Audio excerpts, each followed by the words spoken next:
student, good afternoon to all of you. Today discuss the topic is हेमोस्टैटिस्टिक्स। तो हेमोस्टैटिस्टिक्स का मतलब क्या है कि जो हमारे बॉडी के इंटरनल कांस्टेंट्स को मेंटेन करके रखता है, इंटरनली उसका जो भी सिस्टम से उसके रेगुलेशंस को मेंटेन करके रखता है, उसे बोलते हैं हेमोस्टैटिस्टिक्स। तो हेमोस्टैटिस्टिक्स में क्या होता है, the relative constant state maintain by the body will be maintain A stable internal environment.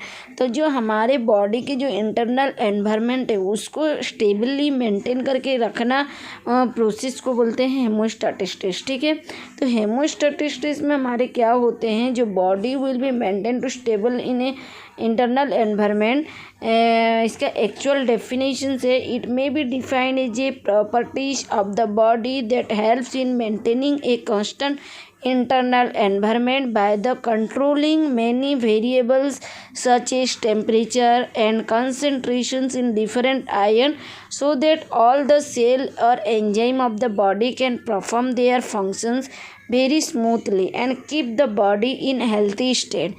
तो क्या हुआ यहाँ पे कि जो हमारे बॉडी हैं उसमें क्या डिफरेंट हमारे इंटरनल एनवायरनमेंट में डिफरेंट फंक्शनिंग होता है। तो हमारे बॉडी के अंदर के एनवायरनमेंट के जो टेम्परेचर है, उसका कंसंट्रेशन है, अगर वो हाई हो जाएगा या लो हो जाएगा तो हमारे बॉडी डिसफंक्शंस होने लगेंगे। तो इसको अगर उसका कंसंट्रेशन आयन को मेंटेन करके रखना, सेल को फंक्शनिंग करवाना, एंजाइम्स का बॉडी में परफॉर्मिंग करवाना स्मूथली, ये कि और बॉडी को हेल्दी रखना, ये वो हमारा हेमोस्टैटिस्टिक्स का प्रोसेस। ठीक है, तो the homeostasis is made in the two word. First is the हेमोकेन। Hemostatistics mainly made up of two words. One is the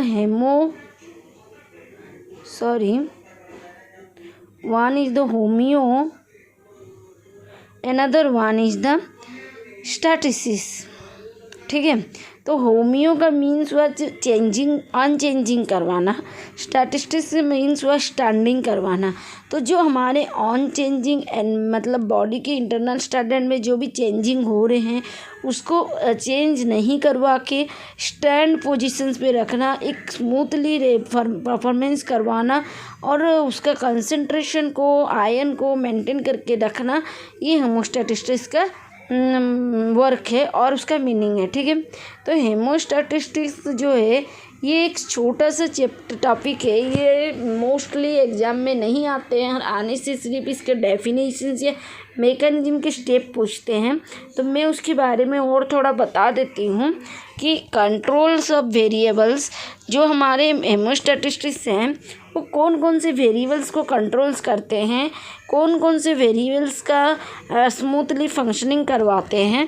तो first one is the temperature, second one is the blood glucose level. हमारे body में blood glucose level है, तो वो यदि high हो जाता है या लो हो जाता है तो हमारे बॉडी में डिफरेंट डिजीज डेवलप होते हैं, तो उसको मेंटेन करना, आयरन लेवल को मेंटेन करना, ब्लड ग्रेसिस को का लेवल को मेंटेन करना, कैल्शियम लेवल को मेंटेन करना, sodium concentration, potassium concentration, blood pH.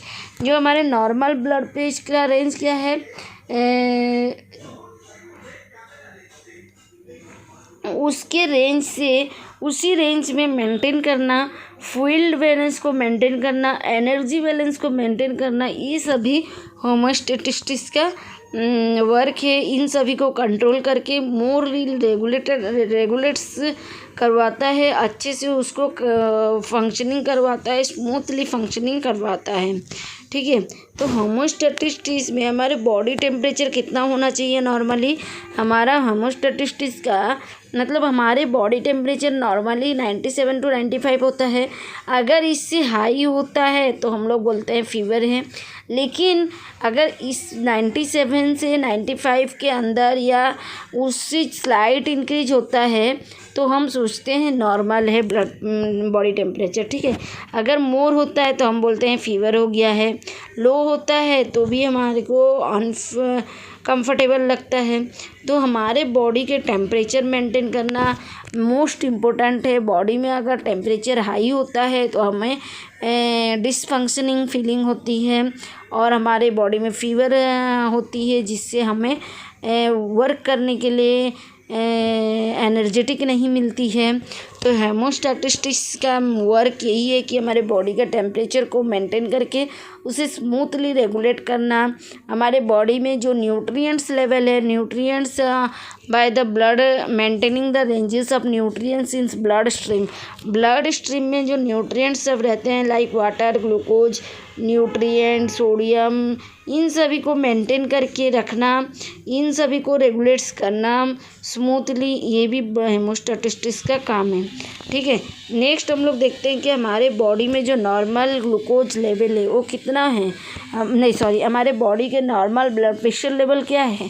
तो हमारे बॉडी का नॉर्मल ब्लड प्रेशर लेवल है 80 to 120। 80 to 120 के अंदर अगर हम ब्लड प्रेशर आता है तो this are the normal blood pressure. लेकिन यदि उससे थोड़ा हाई आता है जैसे कि 120 to 139 तो प्री हाइपरटेंशन, मतलब कि हाइपरटेंशन होने के पहले जो थोड़ा इंक्रीमेंट होता है उसे बोलते हैं प्री हाइपरटेंशन। मतलब हाइपरटेंशन आने के कंडीशंस हैं, आने के चांसेस है। अगर प्रिकॉशन नहीं करेंगे तो हाइपरटेंशन हाई हो जाएंगे।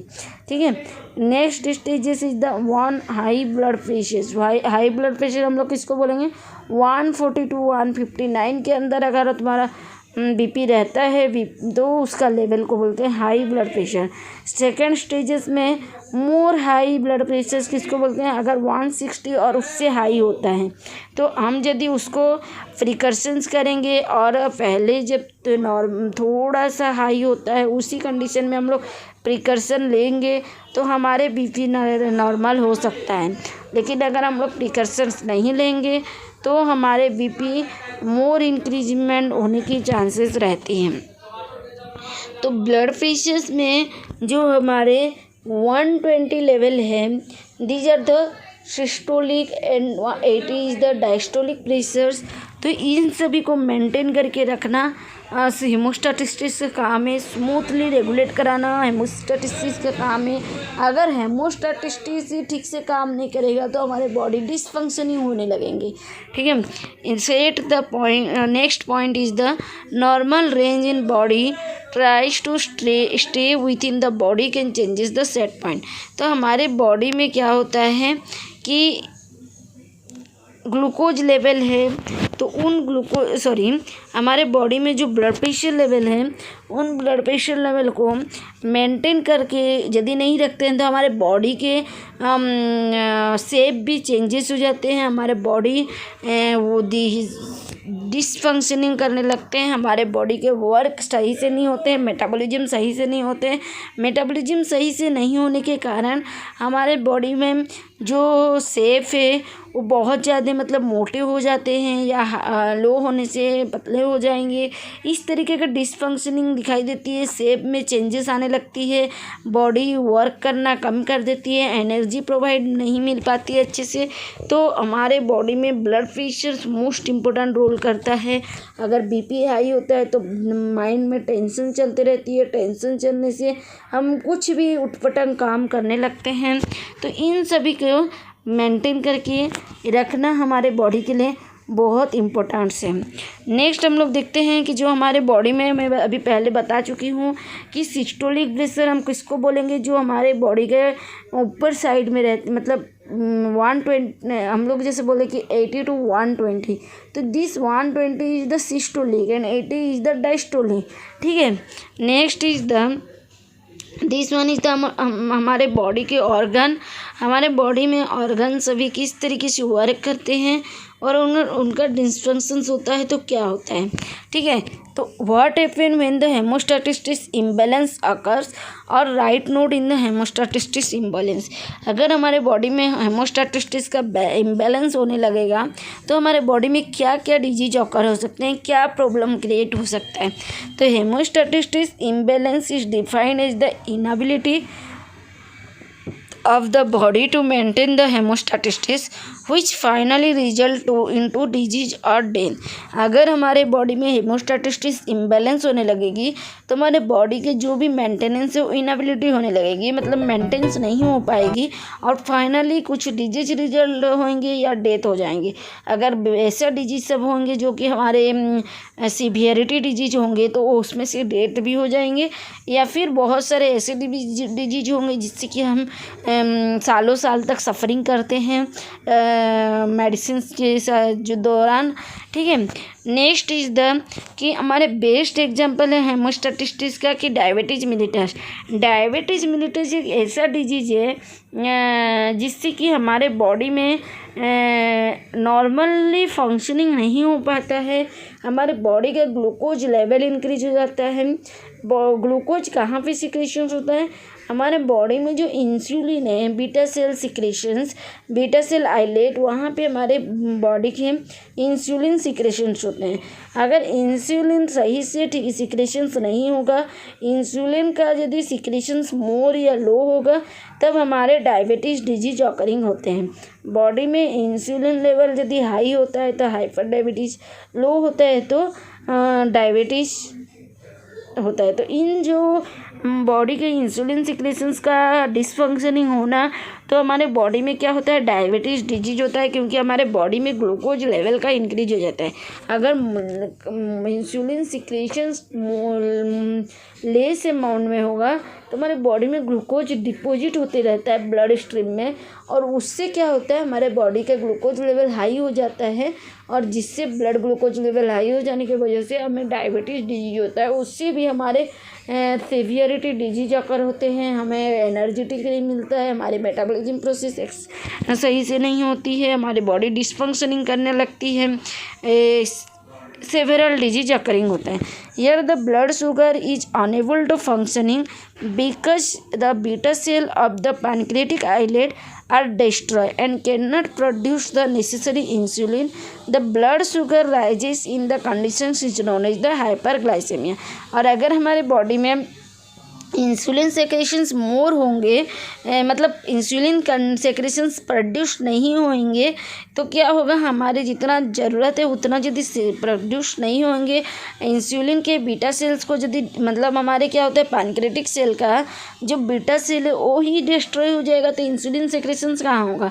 अगर इंसुलिन सेक्रेशंस नहीं होता है तो हमारे ब्लड में ग्लूकोज लेवल का हाई हो जाएगा, ब्लड में ग्लूकोज लेवल हाई हो जाएगा तो वो कंडीशन को हम लोग क्या बोलते हैं, हाइपरग्लाइसेमिया। और अगर लो होता है तो हम लोग उस कंडीशन को बोलते हैं हाइपोग्लाइसेमिया।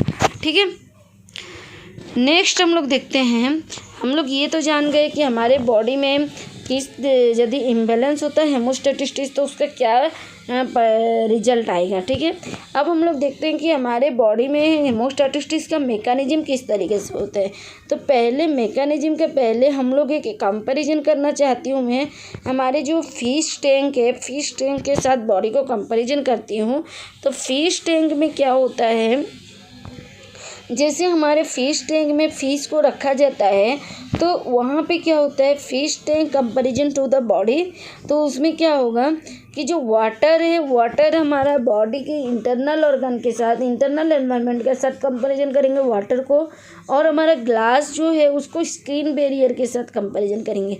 तो बॉडी में जो हमारे इंटरनल एनवायरनमेंट है उसके साथ हम लोग वाटर को कंपैरिजन कर रहे हैं, ग्लास को स्किन बैरियर के साथ कंपैरिजन कर रहे हैं, फिश को सेल के साथ कंपैरिजन कर रहे हैं। तो हमारे जो फिश हैं, ग्लास में हम लोग, फिश टैंक में हम लोग वाटर के साथ में फिश को डाल रखे हैं, उसी तरीके से हमारे बॉडी के इंटरनल ऑर्गन में वेरियस सेल्स हैं जो कि फिश के तरीके से लिफ्ट करते हैं। ठीक है, एयर टैंक को हम लोग गैस के हिसाब से, लंग्स के हिसाब से कंपैरिजन करते हैं।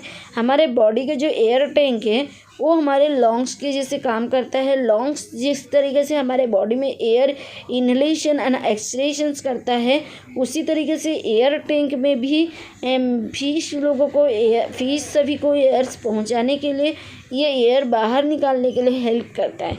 फिल्ट्रेशंस किडनी के साथ कंपैरिजन करेंगे। अगर वाटर टैंक में गंदगी होगा तो फिश का हेल्थ पे डिफेक्ट पड़ेगा। उसी तरीके से हमारे बॉडी में जो किडनी है, अगर वो डिसफंक्शनिंग होगा तो हमारी बॉडी की जो गंदगी है या हमारे इंटरनल एनवायरनमेंट की जो भी एक्सक्रीशंस मटेरियल्स है वो सही से एक्सक्रीट नहीं हो पाएगा। तो फिल्टरिंग हमारा बॉडी में होना ज़रूरी है। तो इसीलिए हम लोग एयर टैंक के फ़िल्टर को किडनी के साथ कंपैरिजन करते हैं और हीटर को मसल्स के साथ कंपैरिजन करते हैं, क्योंकि मसल्स भी हीटर्स के जैसे हीट होते हैं और एनर्जी प्रोवाइड करते हैं। अगर मसल्स सही से वर्क नहीं करेगी तो एनर्जी ही कहाँ से मिलेगी। एंड फीडर्स को डाइजेस्टिव सिस्टम के साथ कंपैरिजन करते हैं। अगर हमारे डाइजेस्टिव सिस्टम से सही से वर्क नहीं करेंगे, हमारे फूड मटेरियल डाइजेस्ट नहीं होगा, तो हमारे बॉडी में एनर्जी सही से नहीं मिल पाएगी। और बॉडी में अगर एनर्जी सही से रिक्वायर नहीं गिवन अप नहीं होगा तो हमारे बॉडी वर्क ही सही से नहीं कर पाएगी। तो बॉडी का फंक्शनिंग सही से होना ये मोस्ट इम्पोर्टेंट काम है। अगर हमारे बॉडी का डिसफंक्शनिंग होता है तो हमारे बॉडी में सेवरल डिजीज ऑकरिंग होते हैं, जैसे कि hyper blood pressure, diabetes, hyperglycaemia और भी ऐसे बहुत सारे डिजीज हैं जो हम सफ़रिंग करते हैं।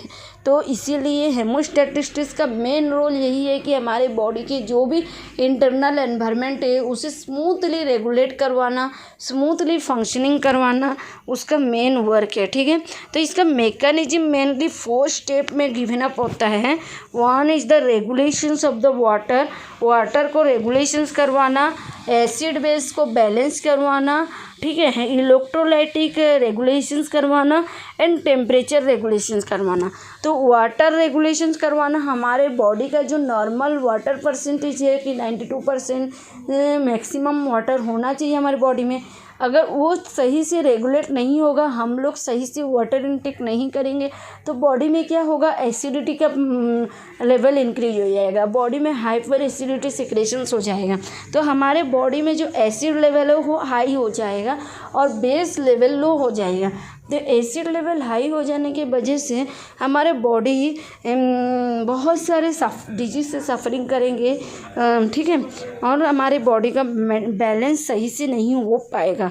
इलेक्ट्रोलाइटिक बैलेंस मीन्स हुआ कि जो हमारे बॉडी में इलेक्ट्रोलाइट है, जैसे कि NaCl एग्जाम्पल्स, तो NaCl is the sodium chloride. तो उसमें जो हमारे पॉजिटिव और नेगेटिव आयन हैं उसका सही से बैलेंस होना, एसिड और बेस को सही से बैलेंस करवाना, और टेम्परेचर जो मैं पहले ही बता चुकी हूँ कि हमारे बॉडी में अगर टेम्परेचर हाई होता है तो हमें फंक्शनिंग मतलब हमें फीवर फीलिंग होती है।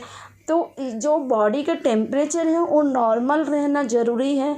अगर हाई होता है तो हम वर्क नहीं कर पाते, हमें फीवर होती है, डिजीज होती है।